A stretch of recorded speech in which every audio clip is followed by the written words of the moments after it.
बिस्मिल्लाहिर्रहमानिर्रहीम। मैं हूं आपका होस्ट आबिद अली। काश्तकार भाइयों, हमारे मुल्क की अक्सर ज़मीनें जो हैं वो असासी नौइयत की हैं, यानी कि उनकी पीएच हाई है, उनका बुखार जो है वो ज़्यादा है। अगर आप ऐसी ज़मीनों के अंदर ज़्यादा पीएच वाली खादों का इस्तेमाल करेंगे, जैसे कि डीएपी, यूरिया वगैरह का अगर आप इस्तेमाल करेंगे, तो आपका जो पौधा है वो उस तरीके से खाद को इस्तेमाल नहीं कर सकेगा। लेकिन अगर आप ऐसी ज़मीनों के अंदर जिनकी पीएच हाई है, जिनकी पीएच ज़्यादा है, जिनका बुखार ज़्यादा है, उनके अंदर अगर आप तेज़ाबी नौइयत की जो खादें हैं, जैसे कि नाइट्रोफास या कैन गवारा, अगर आप ऐसी खादें इस्तेमाल करोगे तो आपकी फसलों के जो पौधे होंगे वो ज़्यादा अच्छे तरीके से ज़मीन से खुराक को उठा सकेंगे, इस्तेमाल कर सकेंगे और आपको ज़्यादा पैदावार दे रहे होंगे। तो काश्त का भाई, बहुत से हमारे जो ज़िम्मेदार भाई हैं वो, क्योंकि इस वक्त गंदम की काश्त शुरू कर दी है, हमने एक पहले भी वीडियो बनाई थी जिसके अंदर हमने गंदम के अंदर डीएपी, यूरिया खादों का कितना इस्तेमाल करना चाहिए या एसओपी खाद का कितना इस्तेमाल करना चाहिए, उसके बारे में हमने तफसील से बात की थी। उसके बाद हमारे बहुत से काश्तकार भाइयों ने ये सवाल किया कि जी हम तो नाइट्रोफास खाद या कैन गवारा के इस्तेमाल करने वाले हैं, तो आप हमें इसका भी बताएं कि हम अगर नाइट्रोफास या कैन गवारा वाली खादें डालें तो वो कितनी मिकदार में डालें, किस तरीके से डालें। तो काश्त भाई, ये वीडियो आपके लिए है अगर आप नाइट्रोफास और कैन गवारा वाली खादें इस्तेमाल करना चाह रहे हैं। वीडियो मुकम्मल देखिएगा, आज हम तफसील से बात करेंगे। अगर आपने हमारा चैनल सब्सक्राइब नहीं किया तो चैनल को सब्सक्राइब कर दें, साथ में बेल के बटन को दबा दें। इसके अलावा यूट्यूब वालों ने कमेंट बॉक्स भी बनाया, वो आपके लिए बनाया ताकि आप उसके अंदर सवाल कर सकते हैं, उसके अंदर हम जवाब दे रहे होते हैं, तो आप हमें कमेंट्स भी कर सकते हैं। काश्त भाइयों, आपने सबसे पहले देखें, अगर आपने अपनी ज़मीनों के अंदर, अपनी फसलों के अंदर खादों का इस्तेमाल करना है तो सबसे पहले करने वाला काम वो होता है कि आप अपनी ज़मीनों का तज्ज़िया करवाएं, यानी कि आप अपने खेत से मट्टी का एक नमूना लें और उसे गवर्नमेंट की लेबॉर्ट्री में, जो कि मुफ्त तज्ज़िया कर रही होती है, उसके अंदर जाके आप अपनी ज़मीनों का तज्ज़िया करवाएं। अगर आपकी ज़मीन ज़्यादा ज़रख़ीज़ होगी तो आपको खादों का इस्तेमाल कम करना पड़ेगा। खादों का इस्तेमाल कम करके भी आप अच्छी पैदावार हासिल कर लोगे।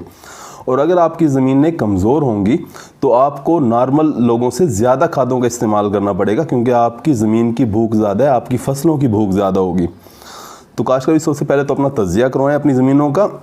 उसके बाद क्या करना है कि आपने जो है, अगर आपकी दरमियानी औसत दर्जे की ज़मीन है तो आपने ज़मीन तैयार करते वक्त आपने 1.5 बोरी नाइट्रोफास, 1.5 बोरी नाइट्रोफास, उसके साथ आपने 1 बोरी सल्फेट ऑफ पोटाश, यानी कि एसओपी वाली पोटाशियम वाली खाद, इन दोनों को आप मिक्स करें और ज़मीन तैयार करते वक्त जो है वो छटा दे के सुहागा कर दें। काश्त भाइयों, ये तो हो गया ज़मीन तैयार करते वक्त इस्तेमाल। उसके बाद जब आप पहला पानी लगा रहे हो अपनी गंदम की फसल को, उसके साथ आपने 2 बोरी नाइट्रोफास का इस्तेमाल करना है।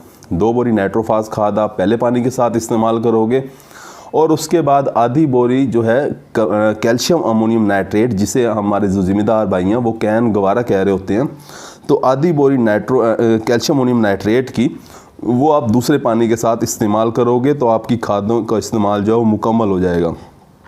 काश्त भाई, ये तो औसत दर्जे की ज़मीनों के लिए है। इसके अलावा अगर आपकी ज़मीनें रेतली हैं, यानी कि आपकी ज़मीनों के अंदर रेत की मिकदार ज़्यादा है, रेतीली ज़मीन है, तो फिर उन ज़मीनों के अंदर पोटाशियम की जो है वो कमी के असरात फसलों के ऊपर नज़र आ रहे होते हैं। पोटाशियम कम होती है उन ज़मीनों के अंदर, क्योंकि वो लीच डाउन हो जाती है। इसके अलावा अगर आपकी ज़मीनों में जो पानी लगता है वो ट्यूबवेल का पानी लगता है, यानी कि नहरी पानी आपके पास कम लगता है या नहीं लगता, तो आपको ऐसी ज़मीनों के अंदर एडिशनल पोटाशियम जो है वो इस्तेमाल करना पड़ेगा। एडिशनल पोटाशियम आप इस तरह से इस्तेमाल कर सकते हैं, या तो आपकी फसल अगर गोब की हालत में है, यानी कि जब सिट्टा जो है वो अंदर होता है, पत्तों के अंदर होता है, उस वक्त अगर आप आधी बोरी पोटाशियम की इस्तेमाल करते हैं, एसओपी की खाद इसकी इस्तेमाल करते हैं, तो उससे भी पैदावार बढ़ रही होती है। इसके अलावा आप पोटाशियम का स्प्रे भी कर सकते हैं। पोटाशियम का अगर आपने स्प्रे करना है तो 2% का महलूल बनाएं और उसका स्प्रे कर दें। 2% का महलूल से मुराद ये है कि आपने 2 किलोग्राम पोटाशियम नाइट्रेट जो है वो 100 लीटर पानी के अंदर हल करके वो आप अपनी गंदम की जो फसल है उसके ऊपर आप स्प्रे कर सकते हैं। इसके आप 2 से 3 स्प्रे आप कर सकते हैं। पहला स्प्रे आप जब फसल नए शगुफ़े निकाल रही होती है, यानी कि पहले पानी लगाने के बाद आप पहला स्प्रे कर दें पोटाशियम का।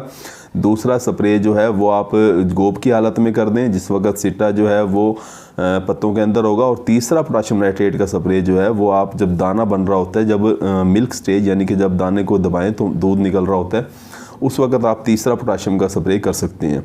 इसके अलावा अगर आपकी फसल जो है गंदम की फसल आपको कमज़ोर नज़र आ रही है, जैसे कि आम तौर पे जो रेतीली ज़मीन होती है सैंडी सॉइल, उनके अंदर फसल जो गंदम की फसल है वो कमज़ोर दिखाई दे रही होती है, फसल पीली नज़र आ रही होती है सारा का सारा खेत, तो उसके अंदर आप यूरिया का स्प्रे भी कर सकते हैं। तो काश्तकार भाई ऐसी ज़मीनों के अंदर आप 2 किलोग्राम यूरिया का स्प्रे कर सकते हैं। 2 किलोग्राम आपने 100 लीटर पानी के अंदर इसका महलूल बनाना है और अपनी फसल के ऊपर, जो आपकी कमज़ोर फसल है, पीली फसल है गंदम की, उसको आप ऊपर आप स्प्रे कर देंगे तो आपकी फसल को जो है वो ताकत हरियाली मिल जाएगी। काश्तकार भाई उम्मीद है कि वीडियो आपको अच्छी लगी होगी। अगर अच्छी लगी है तो इसे दूसरे तमाम काश्तकार भाइयों से शेयर कर दें। अपना ख्याल रखिएगा। अल्लाह हाफिज़।